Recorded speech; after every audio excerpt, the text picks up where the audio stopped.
Assalamualaikum warahmatullahi wabarakatuh. Kembali lagi di channel Nasihat Kehidupan Misteri.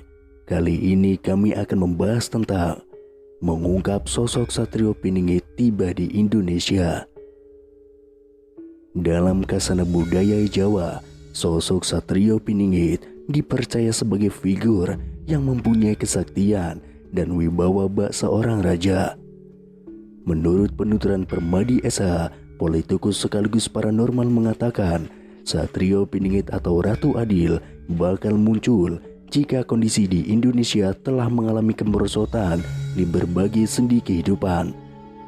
Dari nama yang disandangnya, Piningit berarti masih tersembunyi atau memang belum saatnya muncul jika waktunya belum tiba. Sosok misterius tersebut bakal naik ke tampuk kekuasaan tertinggi di Indonesia yang menjadi teladan, harapan, dan mengayomi rakyatnya. Konon beberapa pemimpin di negeri ini juga pernah dikaitkan dengan figur Satrio Piningit. Seperti apa sosok misterius itu sebenarnya? Bakal muncul saat kondisi di Indonesia mencapai titik terendah dan penuh huru-hara. Dalam istilah Jawa, zaman kala bendu atau kondisi rakyat Indonesia yang telah mencapai titik kemerosotan yang paling dasar bakal menjadi tanda adanya petaka besar yang melanda negeri ini. Menurut Permadi S.H., Satrio Piningit yang dinanti-nanti masyarakat akan muncul ke permukaan.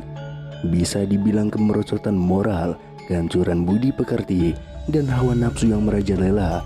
Pada saat itu menjadi waktu yang tepat bagi sosok misterius tersebut untuk keluar. Sosok bijaksana yang bakal membawa Indonesia keluar dari zaman kegelapan. Sosok misterius yang bakal pimpin Indonesia keluar dari kehancuran. Saat kemunculannya, Satrio Piningit atau Ratu Adil ini nantinya dipercaya membawa 3 karakter yang melambangkan kebajikan.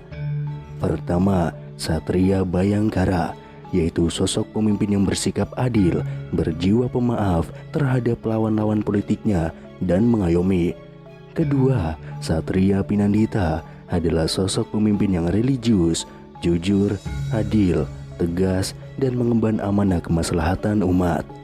Dan yang ketiga, Satria Raja adalah sosok negarawan yang mengabdi demi rakyat, bukan abdi negara untuk kekuasaan yang korup. Kehadirannya telah diramalkan oleh Prabu Jayabaya. Prabu Jayabaya telah meramalkan Satrio Piningit.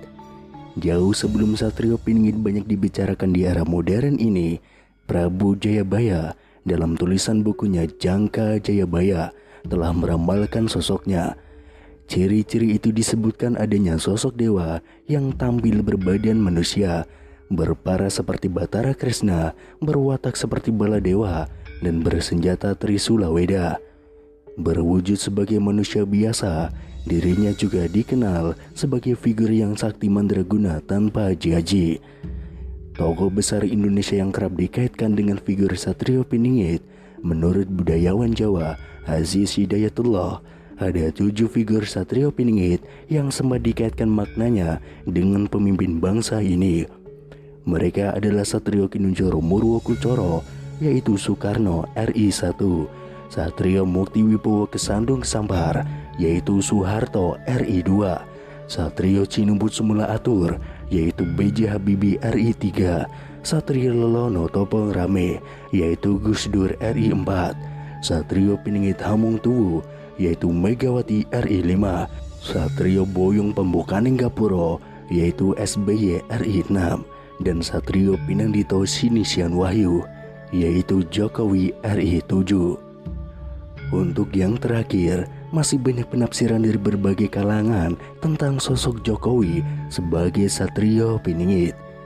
Keberadaannya kerap menjadi bahan politik, namun sayangnya tensi politik yang cenderung memanas dari hari ke hari seakan berputar liar mencatut makna dari sosok Satrio Piningit itu sendiri.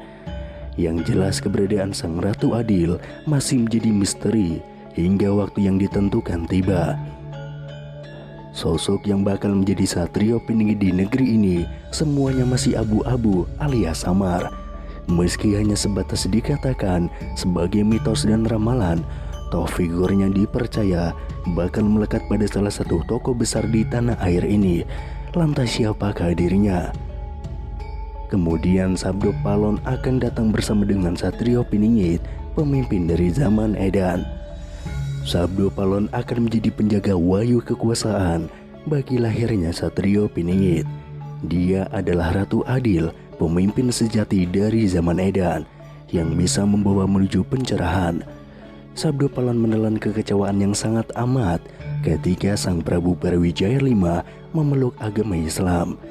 Dia merasa bahwa dirinya telah terperosok, sudah menjadi jawan ke Arab-Araban dan hanya nurut ikut-ikutan. Tidak ada gunanya saya asuh, saya malu kepada bumi dan langit, malu memomong orang tolol. Saya mau mencari momongan yang bermata satu, yaitu yang mengerti dan tahu tujuannya beragama. Tidak mau saya memomong paduka. Begitu kata Sabdo Palon. Sabdo Palon telah mengaku mengasuh 2003 atau 2003 tahun raja-raja Jawa. Namun satupun tidak ada yang mengubah agamanya. Semua raja-raja yang diasuhnya tetap memegang teguh agama yang menjunjung tinggi budi pekerti, kecuali Sang Prabu Brawijaya V yang meninggalkan agama leluhurnya. Dibalut kekecewaan, Sabdo Palon berkata bahwa dirinya akan memisahkan diri dengan Sang Prabu. Dia tidak akan pergi, melainkan moksa. Dia akan menjadi Semar yang artinya sekalian meliputi wujud, tidak tampak secara kasat mata.